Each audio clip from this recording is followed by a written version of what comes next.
I know you recently watched one of my favorite episodes, A Black and White Affair, Yes. Yes. where I don't know how that hotel allowed those young people to rent an entire suite, but they did.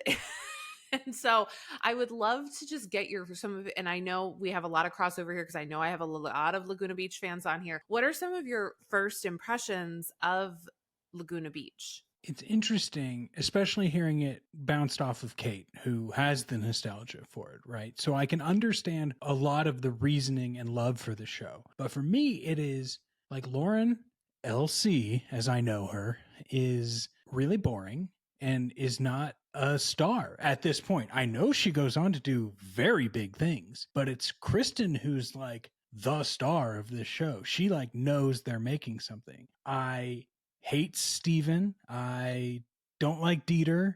Trey, I guess, has some fashion sense with his Von Dutch hats. But the show as a whole, in this first episode, yes, it's an introduction to these characters, but it also doesn't have much of a story. We get ladies eating chips and salsa and saying, let's throw a party. We get them booking the hotel. And then we get the party and they're like, oh my God, Kristen showed up. But I didn't even think she was going to be here. And then it ends. But the really interesting thing I've noticed is that as you watch more episodes, the actual information and story is told on the opening and closing narration.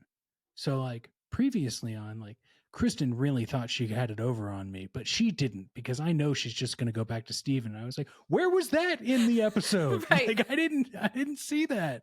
So it's like, it's a real fun look at like why this stuff is like the teams making the show figuring out how to make a show like this. Right. And I mean, I guess one thing that I would argue is for the time, it felt as because I'm around the same age as those characters, it felt very relatable. It felt like my life just Yes. kicked up a notch. Like these kids are definitely wealthy, but they're not like crazy wealthy. They're like, sharing a car with their sister and they're like, "Oh, I really want to buy the new Uggs, but they're so expensive." Whatever. So they're just attainable enough, right? Yes, absolutely. And that I think really clicked for like girls, teens my age, young women my age.